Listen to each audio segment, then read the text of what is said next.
All right. I don't know who will hear this. Maybe no one. Maybe my family will. I don't care anymore. This is the only way I can make sense of what's happening to me, or what's already happened. If you're listening, know that I didn't want this.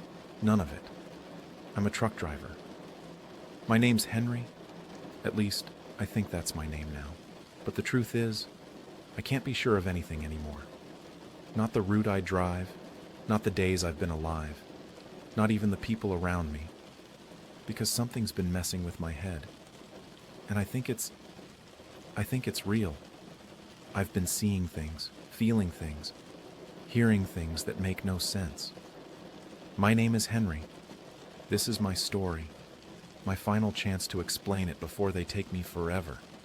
I was just another guy, doing my job, working long hours on the road, 14 hours a day, hauling freight across the country. It was the kind of job that made you feel small, like the world outside was moving too fast. But I was fine with it. I liked being alone in the truck, the hum of the engine beneath me, the emptiness of the open road. Then they gave me a new route, a remote one, Nevada, a vast, endless desert that stretched out for miles with no soul in sight. The first few days were peaceful. I drove through stretches of nothingness, the sun setting in the distance, the heat shimmering off the asphalt. There was something soothing about it. But then it started, slowly at first, forgetting where I'd put my wallet, losing track of time, not knowing how I'd gone from one town to the next. The headaches started soon after, sharp, piercing pains right behind my eyes, making me want to rip my skull open. I thought it was just stress, maybe dehydration from the desert heat. But it didn't stop. It only got worse. I'd wake up with my head pounding, my vision blurry, and it was as if the world around me wasn't quite right. I began seeing strange figures on the horizon, shadows that shouldn't have been there, people standing in the middle of nowhere staring at me. Sometimes I'd be driving and I'd blink, only to find myself miles down the road with no recollection of how I got there. That's when the hallucinations began. I saw them, figures in the distance, too tall and too thin. Their eyes glowed in the dark like beacons, but they never moved. I'd try to steer my truck around them, but they'd always be there just at the corner of my vision. I'd crash into things that weren't there, veering off the road, my tires screeching. The worst part was the noise, that hum. It was always there, just beneath my skin, in my head, like someone was whispering inside my skull. One day, I woke up with blood in my nose. I didn't know where it came from. I didn't even realize it until I saw it dripping down my shirt. It wasn't the first time something strange had happened, but this was too much. I went to the hospital. Doctors couldn't find anything. My scans were clean. There was nothing wrong with me. But I knew something was wrong. I started to get paranoid, thinking they were watching me. The hallucinations grew more real, more vivid. I was losing chunks of time and the pain in my head was unbearable. I even thought I heard voices sometimes, calling my name. One night, I swerved to avoid a figure standing in the middle of the highway and crashed my truck. That was the end of my job. And after that, well, I couldn't even drive anymore. I was a liability. I thought maybe it was just me. Maybe I was losing my mind. But when you're sitting in the dark, with nothing to do but think, you start to wonder. And I had to know what was happening. So I started searching online. I spent hours scrolling through forums, reading about strange illnesses, conditions that matched my symptoms, but nothing seemed to fit. Until one night, I found it. Then, one night, I stumbled onto a subreddit. It wasn't a medical forum. It was a conspiracy page, filled with posts about alien abductions. Most of it was nonsense. People claiming they'd been taken aboard ships, describing bizarre encounters that sounded like bad sci-fi movies. I almost clicked away. But then I found a post that stopped me cold. The user described everything I was going through: the headaches, the memory loss, the noise in my head, the hallucinations. It was like they'd lived my life.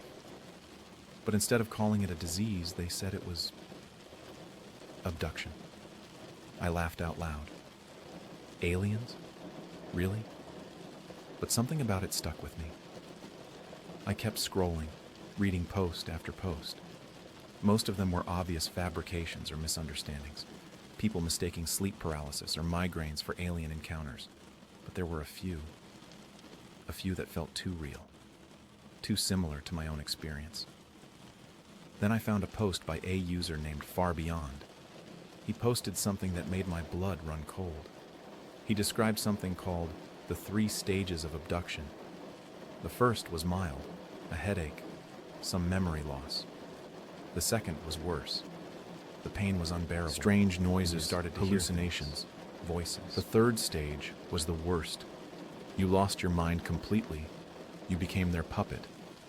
And then you were gone. Disappeared. Even if you came back, you ended up in the psychiatric ward. Far Beyond posted news articles about people who vanished without a trace. Truckers, security guards, oil rig workers, all disappeared from the most isolated places. It was always the same. People who worked alone. They watch you when you're alone, he wrote. They wait for the perfect moment to strike. Out in the middle of nowhere. I couldn't deny it anymore. This fit. My symptoms matched. I had to know more. So I messaged Far Beyond, told him everything. He replied almost immediately, saying we needed to meet in person. He was 17 hours away from me. He told me I couldn't travel alone, warned me to use public transport, not my car. I didn't understand why, but I was desperate for answers. We agreed to meet in a park. I went. When I saw Far Beyond, I expected some crazy conspiracy theorist. But he wasn't. He was just a regular guy, mid-40s, tired looking, a little rough around the edges. But his eyes, they were empty, like he'd seen too much. He handed me a journal, said it was from a psychiatrist named Dr. J.J. Smith. This has all the answers you need, Far Beyond said, his voice low. But remember, Henry, you may not have much time left. God bless you. I didn't understand, but I took the journal. The cover was worn, old, like it had been through hell. Dr. Smith was a respected psychiatrist before his life fell apart. He wrote about how his symptoms began just like mine: headaches, memory lapses, strange noises. The first pages were all about Dr. Smith's own experiences. He was a victim like me, but something had gone wrong during his abduction. One night, he woke up in his bedroom, unable to move. Bright, cold light flooded the room, and shadowy figures surrounded him. They were tall and thin, with elongated limbs and faces that seemed to shift like static. He described how they carried him to a metal table and performed experiments, needles piercing his skin, voices echoing in his mind. Then, everything went black. I woke up in my bed hours later, he wrote. At first, I thought it was a nightmare, but the headaches got worse. The noise became unbearable. I knew something had happened to me. His life unraveled after that. His wife left him. His colleagues called him delusional, and he was forced to leave his practice. One night, while driving, he was overcome by a vivid hallucination and crashed his car like me. He was clinically dead for 10 seconds before being revived. When I woke up, he wrote, the noise was gone. The headaches were gone. I think they thought I was dead and moved on to someone else. Years later, Dr. Smith met a patient with similar symptoms. But this patient was different. He wrote about this patient. The other doctors thought he was some kind of religious lunatic because he always mumbled about some kind of ski people who would claim him one day. But once, I swear, he talked to me, yet I didn't see his lips moving. Dr. Smith wrote, I didn't believe him until he answered questions I hadn't spoken aloud. He talked to me telepathically. He could read my thoughts. This man wasn't human, not entirely. He claimed he was a hybrid, part human, part alien. And he told Dr. Smith the truth. The aliens aren't just observing us. They're at war with another species, and we're their experiments.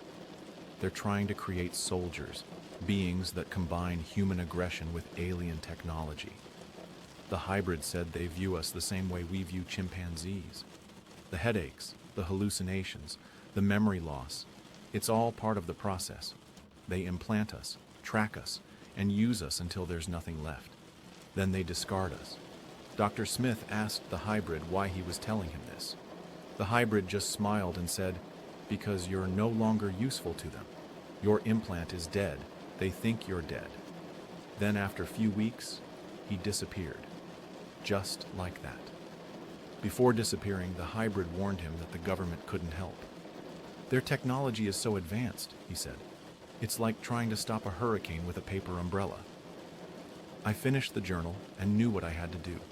If the only way to escape them was to fake my death, I had to try.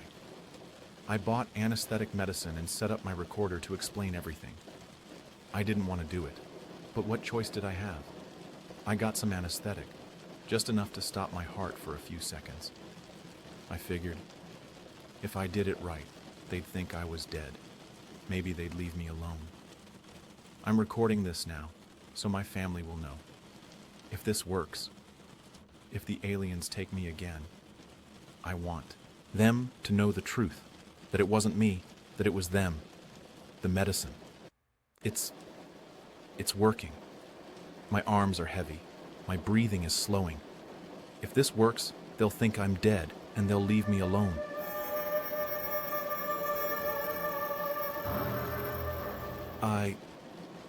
I don't know what's happening. I feel it, though. The noise in my head. It's louder now. It's here. They're coming. They know. They know what I'm trying to do. No, this can't be happening. They tricked me. Please don't take me. Subscribe for more stories.